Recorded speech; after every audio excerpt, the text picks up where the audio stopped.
Hi, this is Marie Segaris from Underground Crafter, and I'm very excited to be doing a Facebook Live this afternoon. I am actually trying to let everybody know about a new crochet along that I'll be doing with the Crochet Guild of America.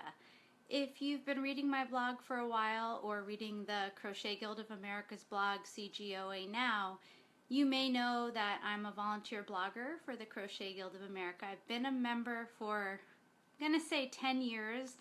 Might be a little bit longer or shorter, but roughly about that long, and it's a really great organization. I'm really excited to be part of it.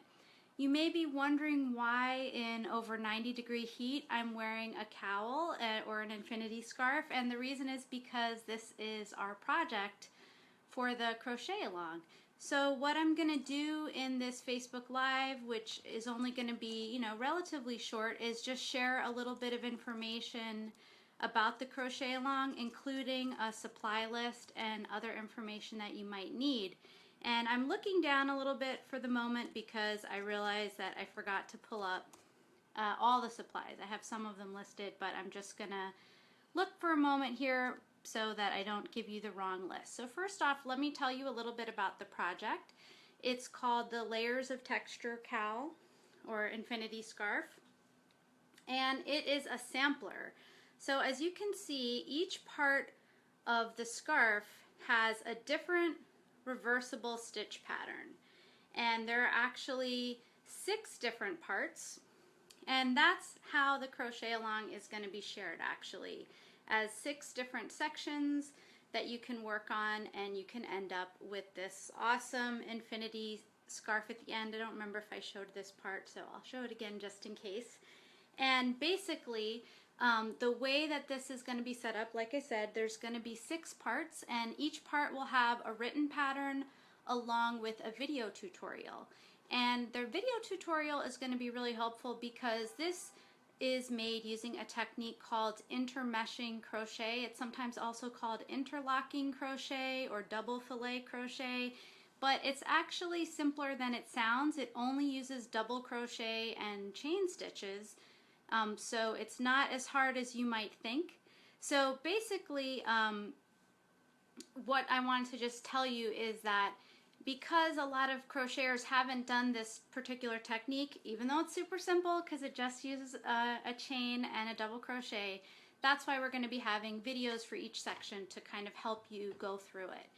And if you haven't done intermeshing crochet before, what makes it intermeshing or double fillet is that there's actually 2 layers of stitches. I don't know if you can tell in the video, but if you look here, you can see there's kind of a green layer, and then there's this yellow layer, and they actually come together, and that's how you get this kind of double texture scarf. Now I'm going to take it off for a moment because it is over 90 degrees here in New York City, and I am getting a little toasty, but I did wanted you to have a chance to see it so you can get an idea. So just to tell you a little bit about the Crochet-a-Long, again, it's going to be part of the Crochet Guild America CGOA Now blogs Summer Crochet-a-Long. So you can join in the Crochet Guild of America Ravelry group or Facebook group, and I have links to both in this video.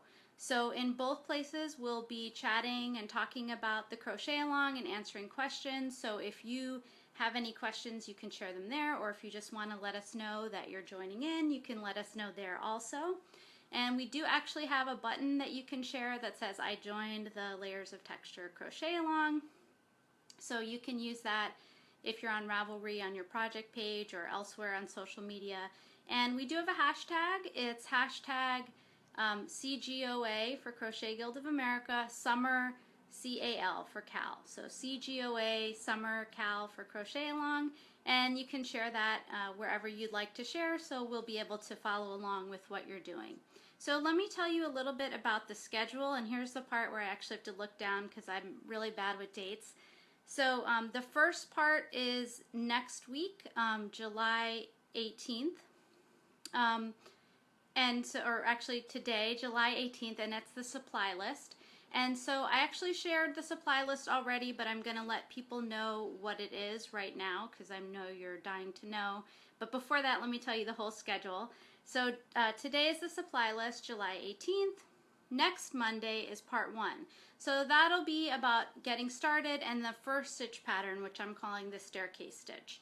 And then next Wednesday, July 27th, will be part 2, and that's where the video and the tutorial will explain how to do what's called divider rows, and that's the part that's in between each section of the pattern. And you can see them here. They're really plain, just kind of like filet crochet if you've ever done that before.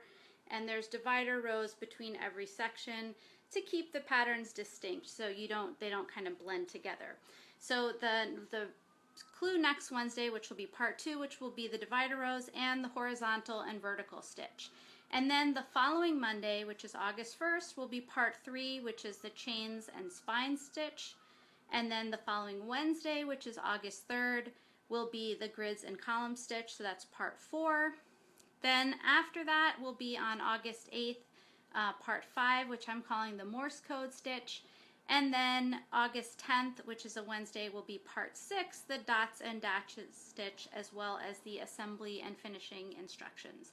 So once all of those 6 parts are laid out, you'll have a couple of weeks to crochet at your own pace. And then if you share a finished picture with us by Sunday, August 28th, you'll be able to enter the giveaway. And there'll be some really awesome prizes, which I don't have details on right now because Pia from Stitches and Scraps, who is another one of the wonderful bloggers over at the Crochet Guild of America CGOA Now blog, has been working on that, and we haven't had a chance to chat about it. So I know they'll be awesome, trust me, because she always gets great prizes. So you'll have a chance to enter the giveaway by sharing your completed scarf, and then the following Wednesday, which is August 31st, we'll announce the winners.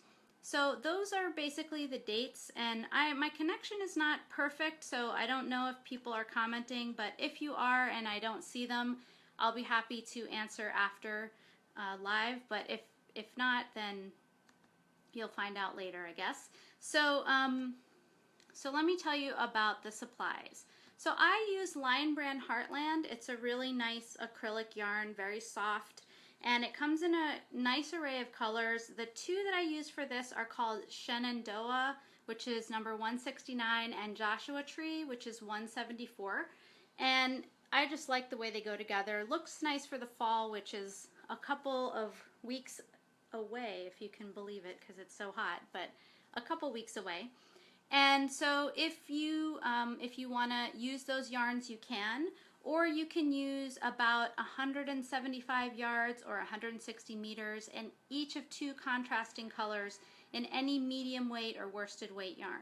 So let me tell you a little bit about yarn choice. For if you've never done intermeshing crochet before, you should definitely use contrasting colors, not colors that are really close together, because you're going to want to be able to tell the different parts of the pattern and make sure you have your eye going in the right place.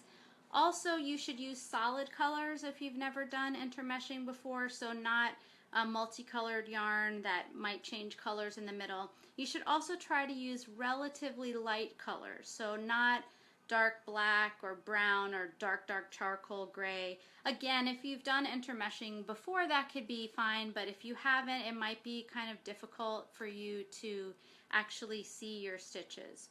So I would recommend going ahead with that. Again, lightish colors, solid colors, 2 colors that are contrasting, medium weight yarn. I used a J10 6mm crochet hook, which is what's recommended on this particular yarn. You can use a slightly different hook, whatever you need to get the gauge, and then a yarn needle to weave in your ends at the end. This is optional, but I do recommend 2 locking stitch markers. And if you've done intermeshing crochet before, you probably know what those are for. But if you haven't, it's to keep one of your live loops from unraveling while you're working on the other part. So those are the supply list, not very long.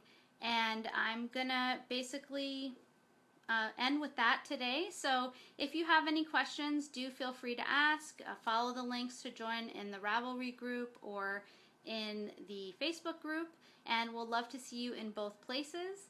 And I'm really looking forward to seeing what you come up with, so I'll be again back next week with the first clue. Have a wonderful day!